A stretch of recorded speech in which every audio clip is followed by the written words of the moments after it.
Він був один із тих, над чиїм обличчям Бог провів долони у вісні, тож вони знають і те, чого не знають, наповнюються здогадами та підозрами, а крізь заплющені повіки їм вважаються відблиски далеких світів.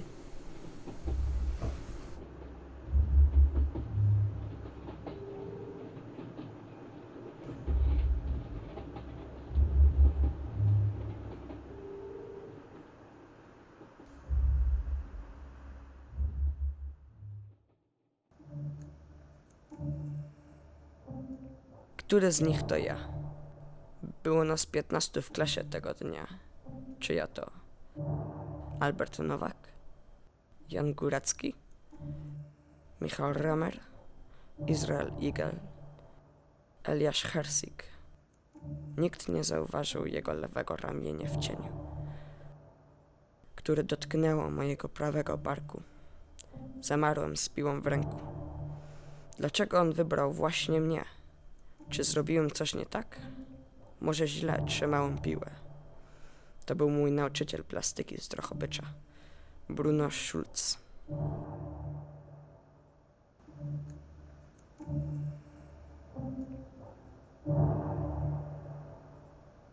At the furthest edges of the Austro-Hungarian Empire, in the foothills of the Carpathian Mountains, lay the small provincial town of Drohobycz in the Kingdom of Galicia. Here, Bruno Schulz was born 12th July 1892, the youngest of 3 children, to a family of assimilated Jewish merchants who owned a textile materials shop on the market square of the town center. He grew up in a multicultural swarm of nationalities, where the more numerous Jewish population lived side by side with Poles and Ukrainians in a tenuous relationship.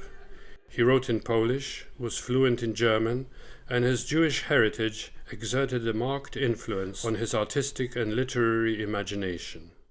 As a student, he briefly studied architecture in Lwów and later in Vienna, and as an artist he was entirely self-taught. He would spend his entire life in his native Drohobycz, making his living teaching drawing and crafts at the local high school. And likewise, his entire life would end in Drohobycz, only 100 meters from where he was born, when murdered by a Gestapo officer. So it is, so it happened, unprepared for and completed, at an accidental point in time and space, without settling of accounts, not arriving at any finish line, as if in the middle of a sentence, without a full stop or exclamation mark, without judgment and wrath.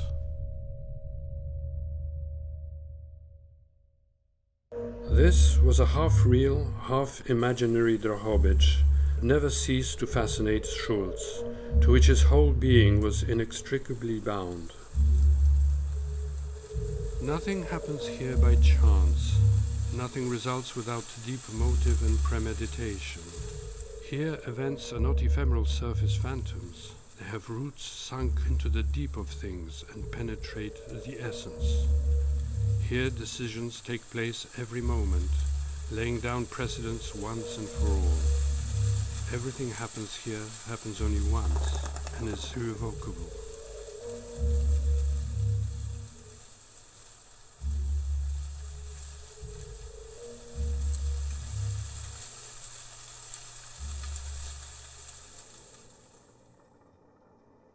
In the mid-19th century, oil was discovered in the neighboring town of Bolesław.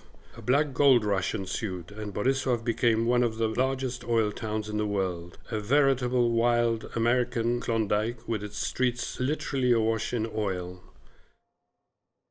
Drohobycz would serve as its financial center, and of which the Jews, both rich and poor, would play a vital role. Bruno's older brother, Isidor, was technical director of the Galicia Oil Company. At the time this photograph was taken, Isidor was financially supporting his close family as well as supporting Bruno artistically. Isidor had also opened the Urania Cinema in Drohobycz, where Bruno was a keen viewer and confided his enthusiasm for Walt Disney's cartoons. In 1920, at the age of 28, Schulz began work on a cycle of graphics entitled The Book of Idolatry, to be offered for private sale in a hand-bound portfolio. The cycle displays some 20 images of an undisguised confessional nature in which Schulz himself is one of the main characters in the drama.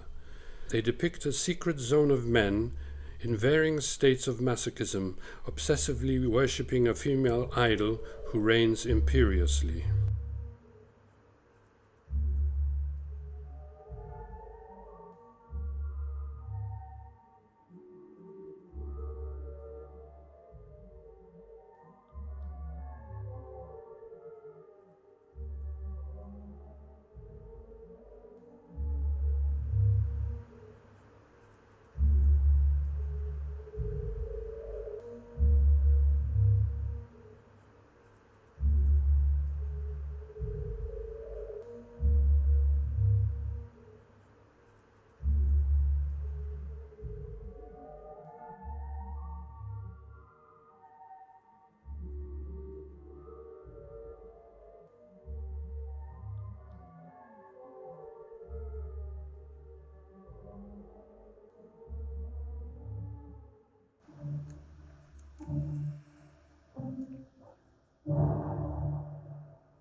To make a living through his art, Schulz, at the age of 32, is officially certified to teach drawing at the Władysław State Gymnasium.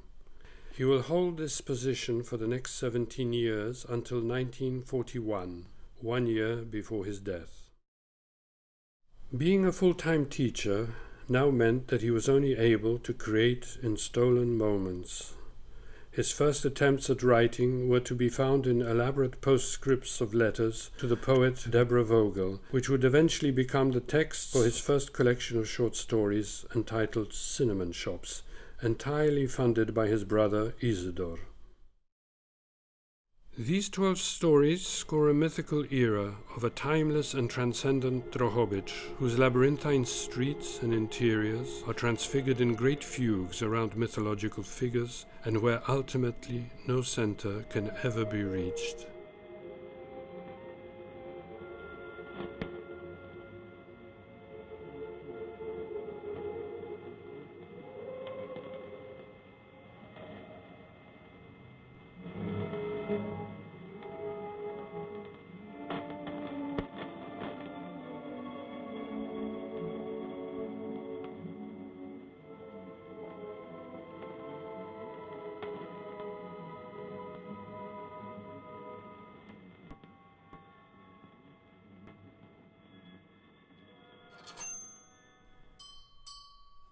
(1935).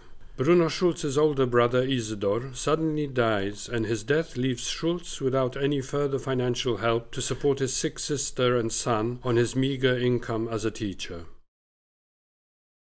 In the same year, Schulz becomes engaged to Józefina Szelińska, to whom he will dedicate his second collection of short stories entitled Sanatorium under the Sign of the Hourglass.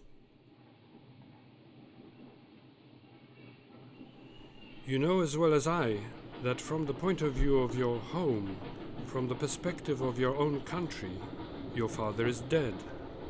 This cannot be remedied. That death throws a certain shadow on his existence here.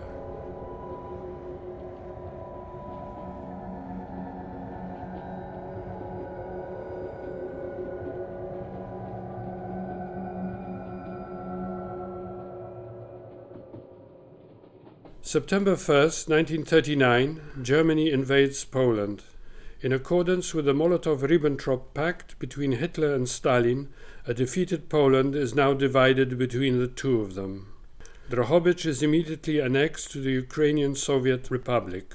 Stalin's terror commences immediately with roundups, arrests, and mass deportations. Schulz has little future as either writer or artist. He continues to teach in what is now a Soviet school. In 1941, with Operation Barbarossa, the Germans attack the Soviet Union and retake Drohobycz. Schools close and Schulz loses his job.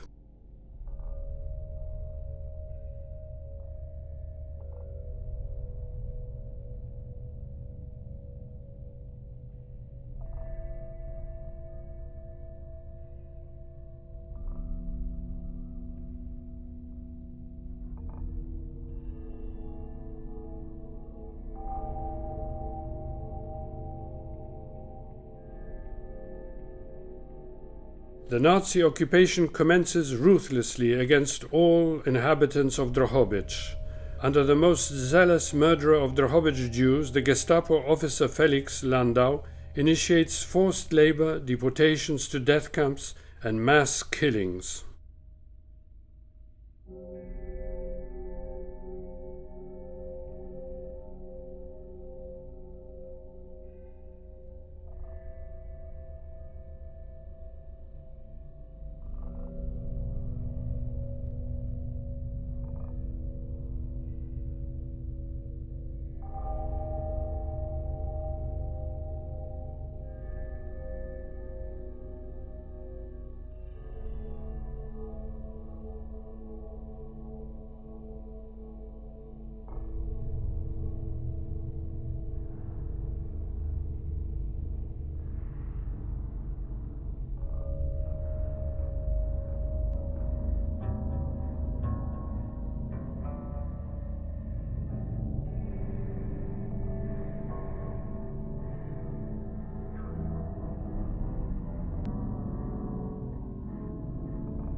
Do listopada mają nas zlikwidować.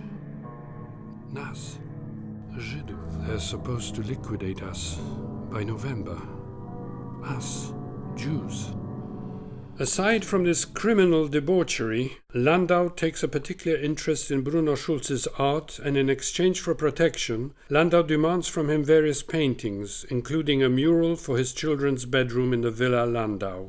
Schulz is given an armband, signifying he is a useful Jew.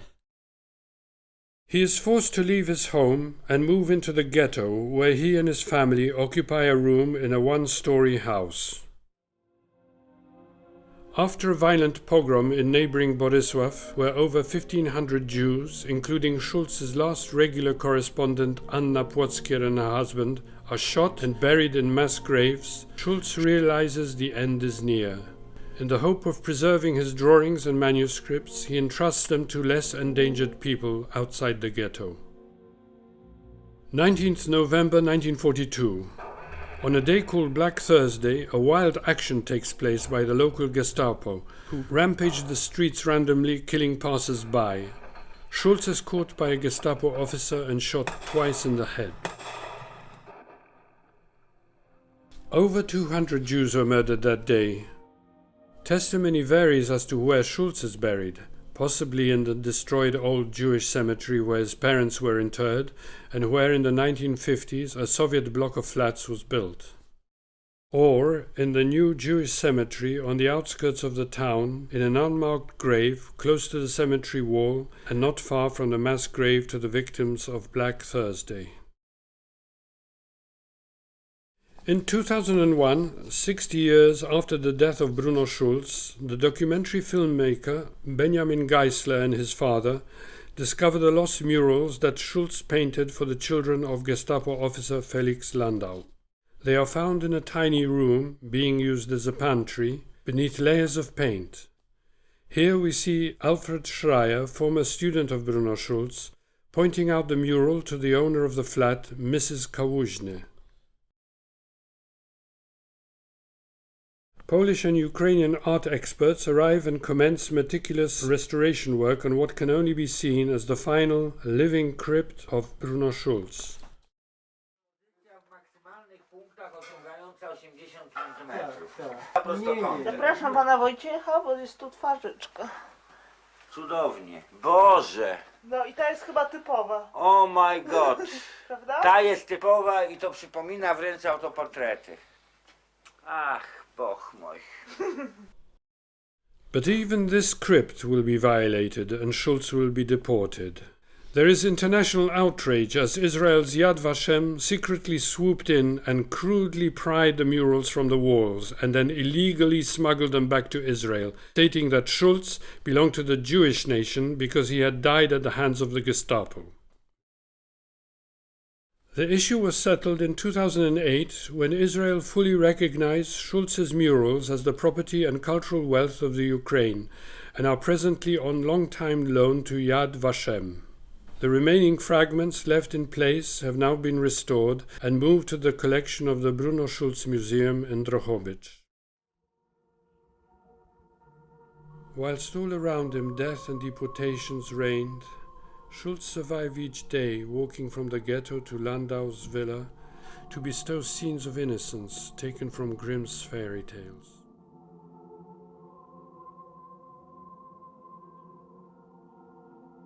Little would he know that this self-portrait of himself, painted on a wall in Drohobycz as a carriage driver, that he, Bruno Schulz, wouldn't survive this fairy tale wearing the helmet that he had hoped would protect him.